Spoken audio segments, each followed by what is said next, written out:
If you want people to read your work, you should expect feedback. And I want to put emphasis on the word expect, because that doesn't mean you should accept feedback. In fact, the newer the writer you are, the more I encourage you to listen to the criticism and then reject it. This sounds self-righteous, but at the end of the day, it's your book, not somebody else's. And the more people you let read it, you'll notice that everyone has their own unique opinion about it. So you'll never please everyone. So you have to remember what drove you to complete your novel, because that alone is a very difficult task that you should be proud of yourself for. And when that's all said and done, you should stick up for yourself.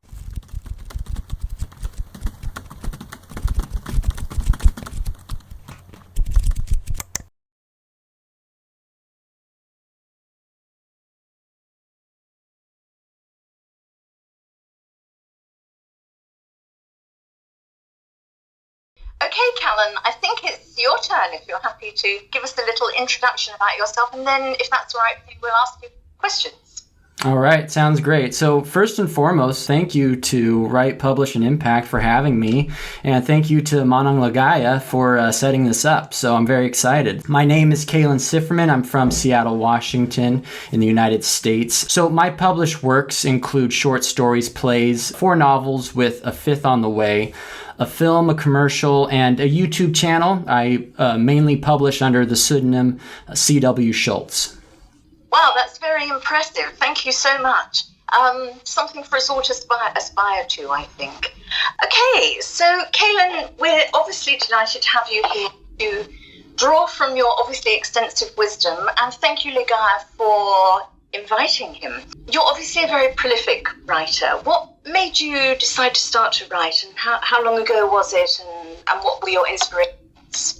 Well, I make the joke that I was first telling stories before I could write. I remember giving a pencil and paper to one of my parents and asking them to write down what I was rambling on about, maybe dinosaurs or something like that.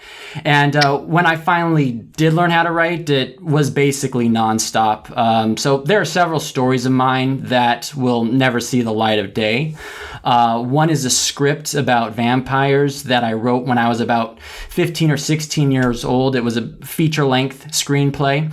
But once I got into college, my main focus of creative writing was screenplays. So I finished another script called Yavel, which, if you turn page into motion picture, would have been way too long for a horror film. And as I was completing school and learning about budgets, industry standards, and even working on film sets in the Seattle area, I also began reading Bret Easton Ellis's American Psycho, a serial killer comedy set in 1980s Wall Street. The narrative style had a huge impact on me because I had never read a book quite like it, specifically from the point of view of someone who's unsympathetic in every sense of the word. And while Yavel is a very different story than American Psycho, this book encouraged me to transfer my screenplay into a manuscript. One of the first things you learn in screenwriting is to avoid voiceovers. They're considered lazy, and only the untouchable filmmakers are allowed to use them. So since Yavel is a very psychological story, I felt something important was missing from the screenplay because I had to deliberately avoid using voiceovers as a result of what I had been taught. But if I transferred it to a novel, the whole narrative could be a voiceover if I wanted it to because of first-person narrative. Not only that, there would be no budgetary restraints, and I was all on my own. So if the story got backlash due to people thinking it was stupid or it was controversial or both, then it was just on me, the author, to take the blame. Nobody else would have to suffer for my creative decisions. From there, I didn't immediately step away from writing movies, but over the course of 5 or so years after Yavel's publication, my creativity and passion did turn from screenplays to writing manuscripts. And so here we are today. Wow, that's absolutely fascinating. Forgive us if our questions seem rather naive, because obviously we're not up to your level. So some of the questions you'll probably think, oh, for goodness sake, that's so basic.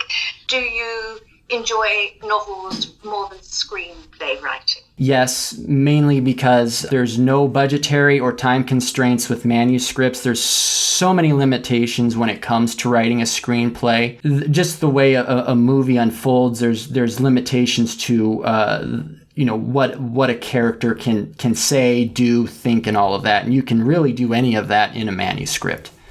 Yes, I agree. I mean, obviously, I only write novels. I'm not at the screenplay level at all. But yeah, I can understand that because you are totally in control when you write the novel, as you say. You can dictate what the characters do, where they stand, how they look. But I guess if you're writing for a movie, a lot of those decisions are taken out of your hands. Now, Kaylin, this is where I confess to being very dumb. I looked onto your website to try and get a better understanding of you so that I would be able to ask you some fairly intelligent questions. And I was completely dumbfounded. I didn't really understand what you wrote. That's obviously my lack of knowledge about your topics. But could you just tell us a little bit more about the kind of genre you write? Sure. So my books mainly are thrillers. I make the joke of them being, I call them realistic horror. American Psycho by Bret Easton Ellis, one of the novels mainly that kicked this whole thing off, is considered transgressive fiction. So I say it's all a combination of those things. I mainly write thriller with a little bit of this whodunit aspect to it. I can give you a quick rundown of each of my novels if you'd like. Oh yes, please. That would be really great. All right, so I had mentioned Yavel was my first story, and it's about Randy Mulray, a troubled man who has an imaginary friend named Yavel who shows him images of violence. And Randy eventually learns Yavel is also the imaginary friend of a serial killer named the Seattle Slayer, and thus he realizes that the violent images that Yavel is showing him is the crimes that the Seattle Slayer is committing. So essentially, Randy can see in the eyes of a serial killer and must stop him. My second book, The Pack, it was mainly inspired by growing up in a suburbia that was obsessed with rap and hip hop. And so The Pack is about 6 troubled but privileged youths who attempt to operate in the seedy underbelly of Seattle crime, but they begin to get picked off one by one. And by the time they realize that their book smarts can't beat their street smarts, it's too late and they can't get out. So the third book it's called Jill. It's about a woman named Rachel Rhodes. By day, she's a mother, and by night, she's a serial killer. The book is less about Rachel, and it's more about the people orbiting her life, such as her family and the detectives investigating the murders that she commits. And I like to call it a serial killer soap opera. My fourth book is called A Book About a Film. It's my most recent publication, and it details a lost film and follows a paranormal journalist named Joseph Fisher as he hunts a secret society that supposedly knows the meaning of life and what comes after death. My forthcoming novel is called Whispering of the Autumn Leaves. It's an epistolary novel told from perspectives of several different characters who unwittingly cause or witness events that lead to an impending global war. And it mainly follows a group of outlaws on a suicide mission. And as they approach their impending doom, each criminal finds this newfound purpose in their journey through acceptance, self-forgiveness, glory, and redemption. Wow, I'm exhausted just listening. How on earth you must have an incredibly fertile imagination to be able to come up with all these different plots. Can I just ask, do any of them touch on your own life in any way, or are they all totally from your imagination? Yeah, I think the inspiration comes from just kind of, seeing the evils of the world sometimes. It sounds kind of weird to say that because if bad stuff didn't happen, I might not have the inspiration to write fiction. But, there's things that go on that are out of our control, and you need to have an outlet. And for me, that's writing.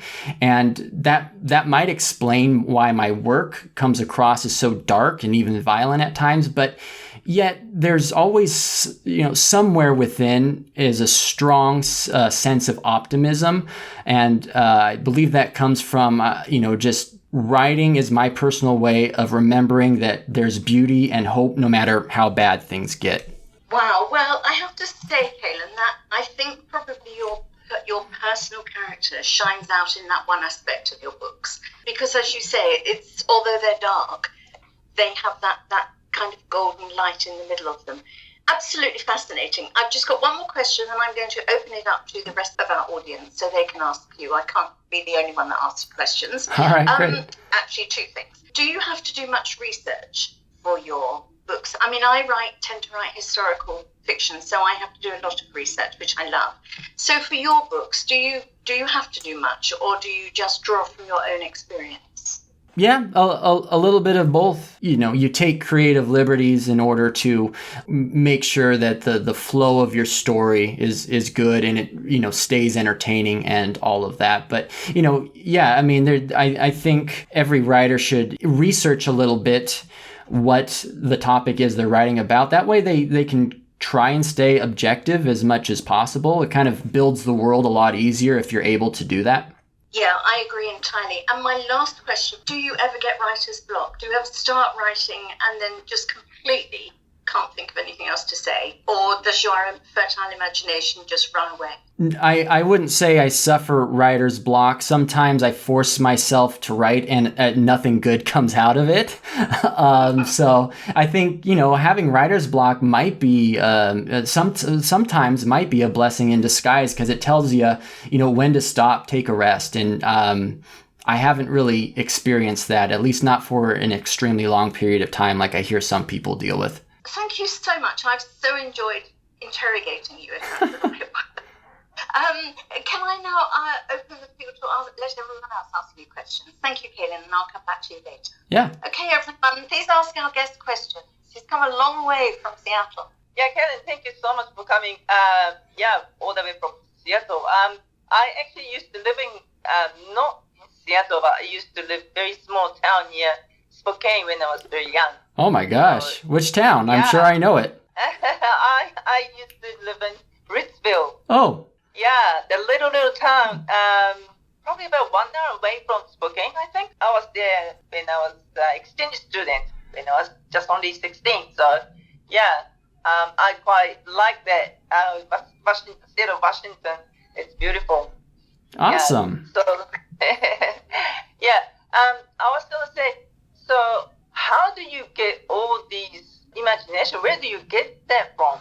Writer. I'm a non-fiction writer, so I always admire fiction writers, but where do you get that? Okay, for example, I read somewhere an article, it's a Japanese musician, so she was saying that she gets, because she's one of the biggest songwriter and singer, and she was saying that she has some routine to go to the local cafe. Do you have something like that kind of thing? Like, do you read or do you watch something to get inspired so that you can keep producing a great book? So I'm a creature of habit. So, there's only a couple days out of the week where I'll have an impromptu writing session. But for most of the days, because my schedule is so chaotic, I actually have to set aside specific hours of the day to ensure I get some writing in. And generally, I do have my share of abandoned projects, and there are projects that, I have completed that I'll probably never share with the world. But for the most part, I really don't start on something unless I'm very convinced that I'm going to finish it. And the only exception to that, for the most part, is if I'm doing some sort of writing exercise. Just to kind of see where my imagination goes. I don't have to do that very often because my imagination is kind of always running wild. I'm always having these ideas and I'm just trying to figure out how to put them into a story. But essentially, I'll get this idea for a project. I'll have several ideas, so it's not like it's this idea that I cherish. But if it's something that sticks with me, eventually I'll figure out, okay, how does this story begin and how does this story end? And, the plot will kind of be the point B of all of that. So once I kind of have all of that down in my head, then I start putting that on paper or Word document, if you will. So that's kind of how things come to fruition for the most part for me. Wow. Okay, thanks for that. Any questions? Kellen, I was just wondering about the editing side of it. I was just, like you said, you do your manuscripts and you've got your movies as well. What's the editing difference with the stages that you go through for those? So, editing for a script is fun. Editing for a manuscript is the worst part about writing a book. And they are, in my experience, way different.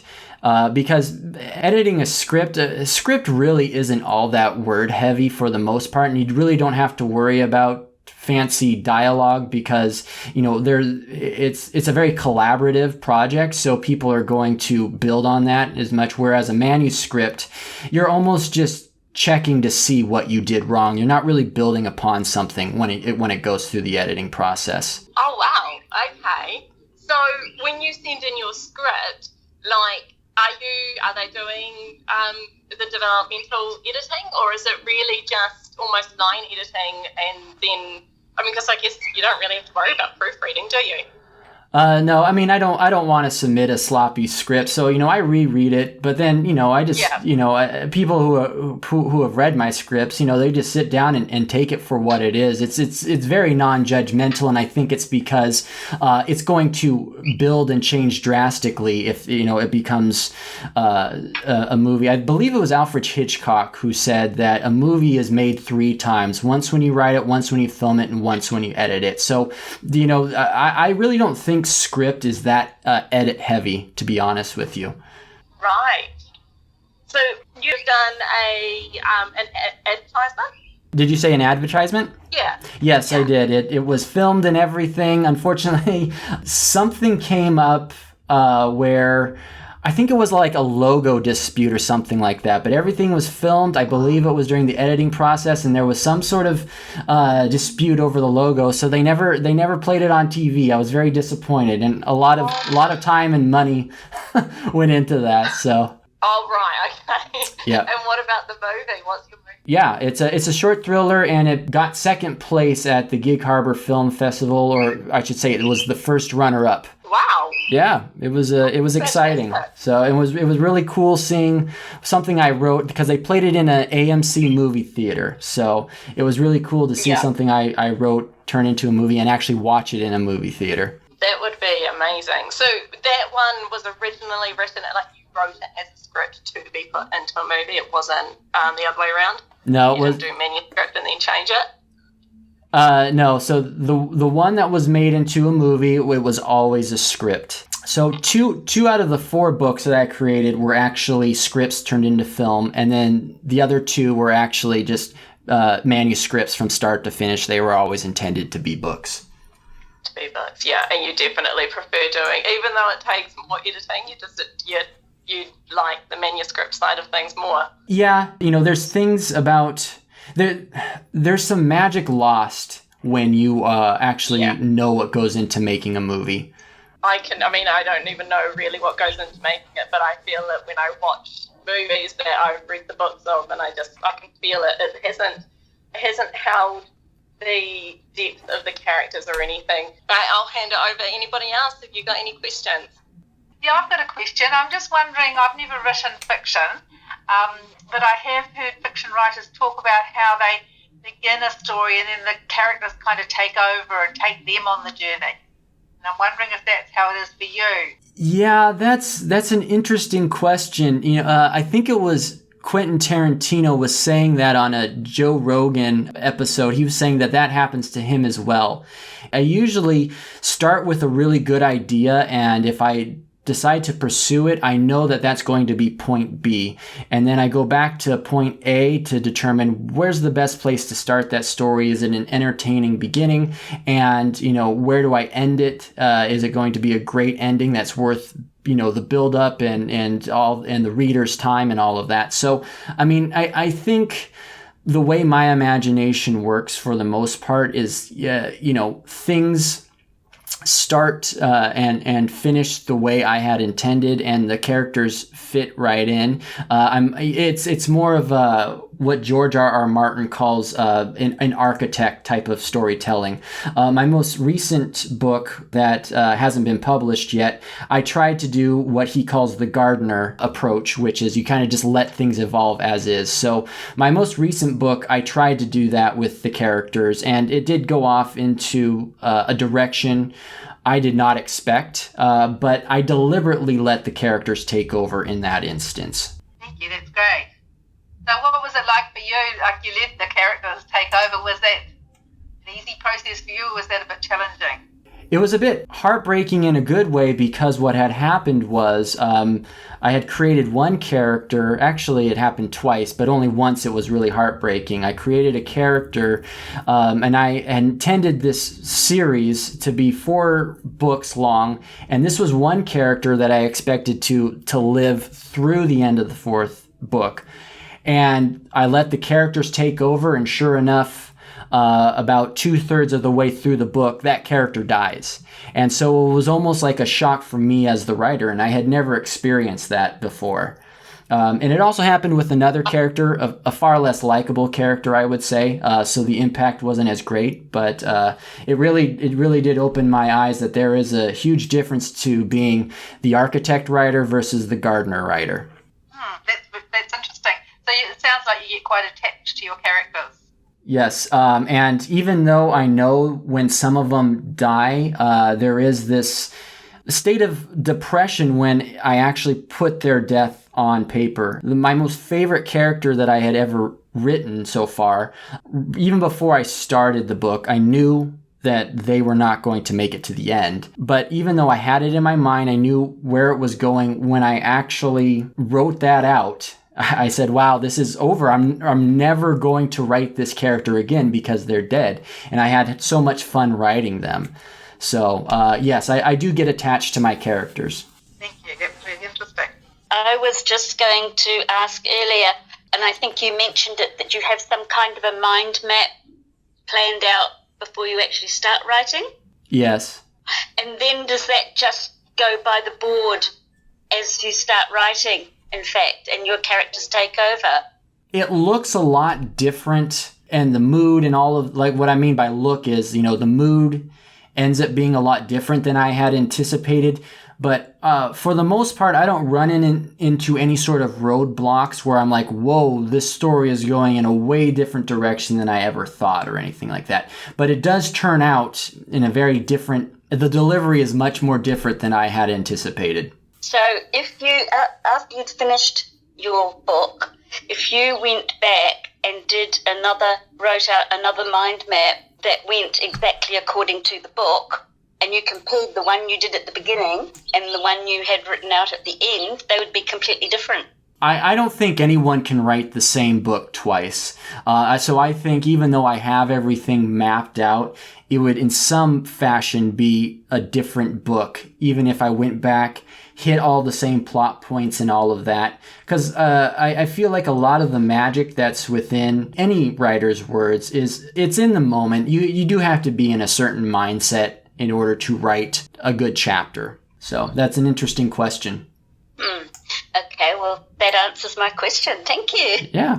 Kaylin, do you read your reviews? And if you do, how do you deal with them, either good or bad? Excellent question. I love that question.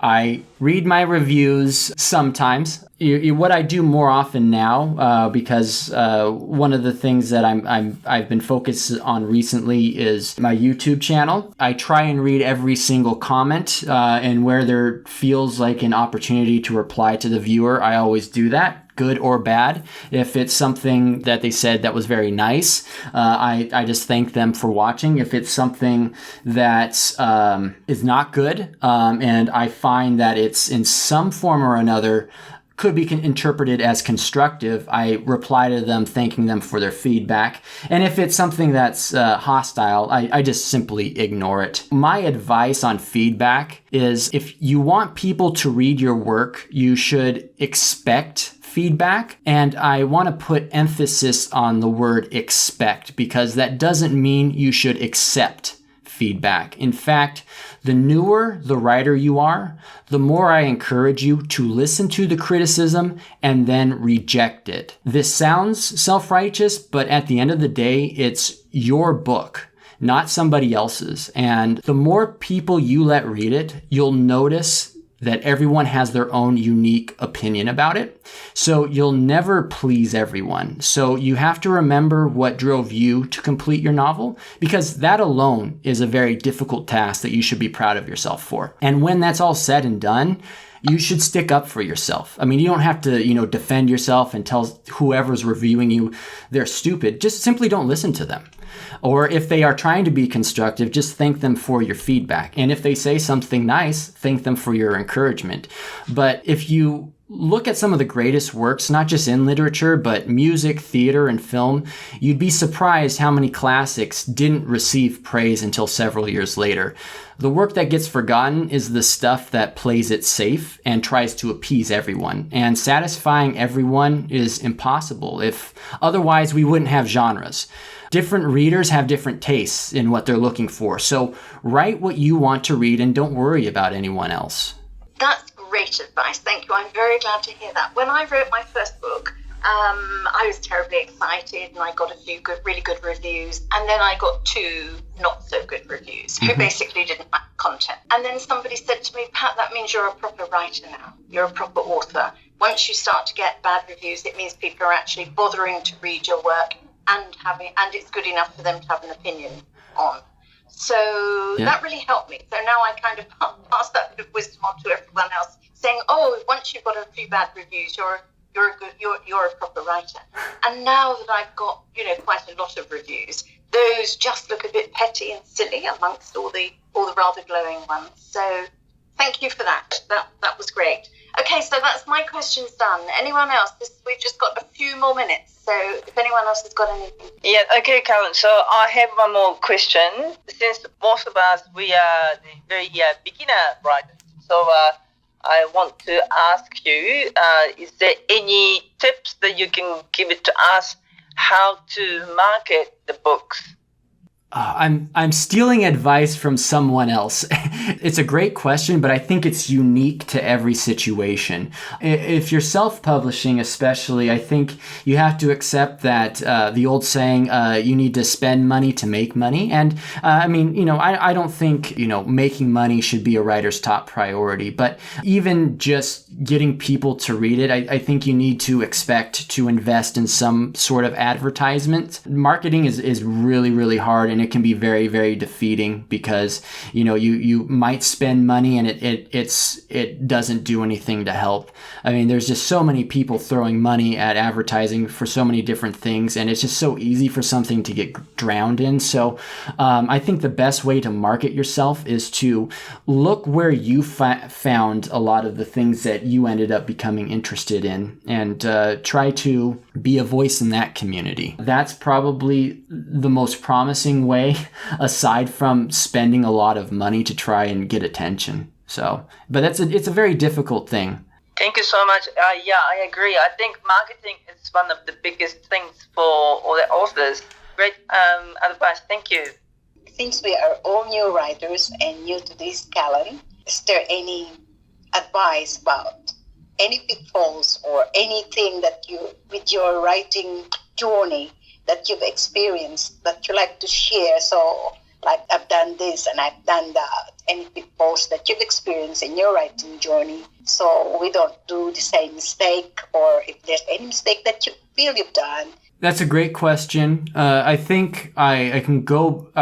I can connect this with a little bit of, dealing with feedback. And the thing is that whether or not you publish something and no one reads it, or you publish something and someone writes a bad review about it, continue to push forward to your next project, because you're just going to better your craft, and perhaps you'll even get used to people not reading your work or people hating on you. But over time, you're going to find some sort of following with enough commitment and perseverance. And for some people, that's a following of millions. Others, it's 1,000. Some, it's 100. But even if it's less than a dozen, you should never think of it as just 3 people or just 5 people read my book. I mean, if you stick to it, then one day you'll find that your work has entertained someone. And even if it was just for a few minutes, that's worth a decade's worth of work building your characters and their conflicts. So my advice is to just keep pushing forward and also be open to new avenues of expressing your writing. Take me, for example. I did run into similar issues of, no one reading my book. No one cared. And I spent, my most recent book, I spent almost well over a year, but I think that's the longest. But almost a year just writing. And that's not counting the editing and all of that. So you put several months into this and no one cares, not even the people closest to you. So you want to be open to different avenues of releasing your creativity. And now more people are doing Audible. So get comfortable recording yourself, and maybe, you can put an audio version out of your book. Look into just different avenues, but think about, can I still write my book but then read it out loud and put it on Audible or YouTube or make a podcast out of it.